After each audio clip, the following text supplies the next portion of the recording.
Hello நண்பா, BSF ட்ரேட்ஸ்மேனுக்கு admit card release பண்ணியிருக்காங்க. So யாரெல்லாம் பிஎஸ்எஃப் ட்ரேட்ஸ்மேனுக்கு அப்ளை பண்ணியிருந்தீங்களோ அவங்க எல்லாம் எக்ஸாமுக்கு ரெடி ஆகிடுங்க. எக்ஸாம்னா ரிட்டன் எக்ஸாம் இல்லை, ஒன்லி ஃபிசிக்கல் எக்ஸாம் தான். உங்களுக்கு 5 கிலோமீட்டர் ரன்னிங் இருக்கும். 5 கிலோமீட்டர் ரன்னிங் கிளியர் பண்ணிட்டீங்கன்னா ஹைட் செக் பண்ணுவாங்க, வெயிட் செக் பண்ணுவாங்க. இல்லைனா முன்னாடியே ஹைட்டு வெயிட் செக் பண்ணுறாங்க. ஹைட்டு வெயிட்டு செஸ்ட்டு செக் பண்ணுவாங்க. ஸோ அது என்னான்னு பார்த்துங்க, கரெக்டாக இருக்குங்க. ரன்னிங் எல்லாம் ப்ரிப்பேர் ஆகிருப்பீங்கன்னு நினைக்கிறேன். ஸோ நீங்கள் எக்ஸாம் போகும்போது ஒரு சில டாக்குமெண்ட் எல்லாம் கொண்டு போகணும். ஸோ அது என்னென்ன டாக்குமெண்ட்னு இப்போ சொல்கிறேன். அது இல்லாமல் ஒரு சில இன்ஸ்ட்ரக்ஷன் கொடுத்துருக்காங்க. அது என்ன இன்ஸ்ட்ரக்ஷன் நான் உங்களுக்கு சொல்கிறேன். ஸோ இப்போ எப்படி அட்மிட் கார்டு டவுன்லோட் பண்ணுறதுன்னு இந்த வீடியோவில் நான் சொல்கிறேன். ஸோ வீடியோக்குள்ளே போகிறதுக்கு முன்னாடி நம்ம சேனல் லைக் அண்ட் சப்ஸ்கிரைப் பண்ணிவிட்டு பில் ஐக்கானை கிளிக் பண்ணிக்கோங்க.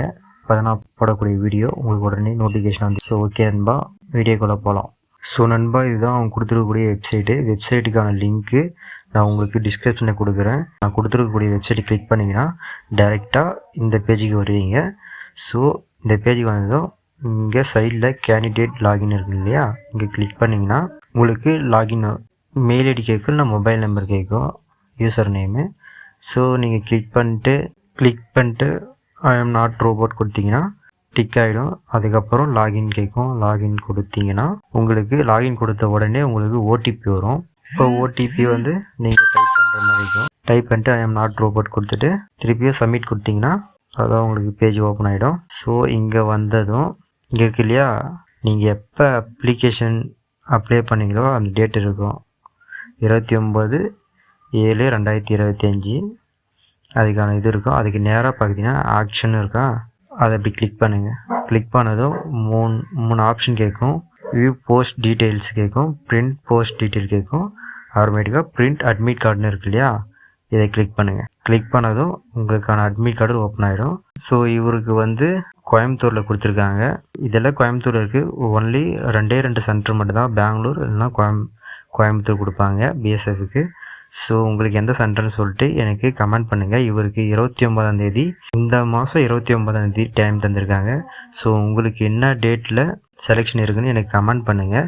ஓகேங்களா? எவ்வளோ பேருக்கு கோயம்புத்தூரில் இருக்குதுன்னு சொல்லிட்டு பார்ப்போம், இல்லை எவ்வளோ பேருக்கு பெங்களூரில் இருக்குதுன்னு சொல்லிட்டு பார்ப்போம். ஸோ எந்த ஒரு டவுட்டாக இருந்தாலும் நம்மளுக்கு கமெண்ட் பண்ணுங்கள். ஸோ நீங்கள் செலெக்ஷன் போகும்போது என்னென்ன டாக்குமெண்ட் கொண்டு போகணுன்னா, எதனா ஒரு ID proof, 10th mark sheet, ஓகேங்களா, உங்கள் நேட்டிவிட்டி சர்டிஃபிகேட்டு, அப்புறம் கம்யூனிட்டி சர்டிஃபிகேட்டு, ஃபோட்டோ எடுத்துகிட்டு போங்க. அப்புறம் அட்மிட் கார்டு, மெயினாக அட்மிட் கார்டு, இப்போ இந்த நான் காமிச்சேன் இல்லைங்களா, இந்த அட்மிட் கார்டை நீங்கள் எடுத்துகிட்டு போகணும்.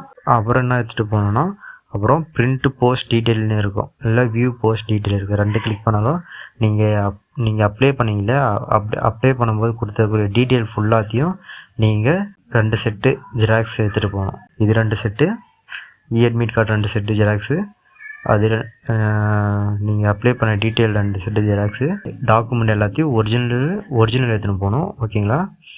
மீதி எல்லா டாக்குமெண்ட்டும் ஒரிஜினல் எடுத்துகிட்டு போகணும். அவங்க செலெக்ஷன் போகும்போது செக் பண்ணுவாங்க, இல்லை ரன்னிங் முடிச்சுட்டு அதுக்கப்புறம் செக் பண்ணுவாங்க. அது என்னான்னு பார்த்துக்குங்க. ஓகேங்களா? உங்களுக்கு என்ன சென்டர், எந்த இடத்துல சென்டர் போட்டிருக்காங்க, என்ன டேட்டில் இருக்குதுன்னு சொல்லிட்டு எனக்கு கமெண்ட் பண்ணுங்கள். என்னுடைய தம்பியும் இது செலெக்ஷன் போகிறான். அவனுக்கு 29ஆம் தான் கோயம்புத்தூரில் செலெக்ஷன் நடக்குது. உங்களுக்கு எங்கே செலெக்ஷன் நடக்குதுன்னு சொல்லிட்டு எனக்கு கமெண்ட் பண்ணுங்கள். ஓகே நண்பா, ஆல் தி பெஸ்ட்.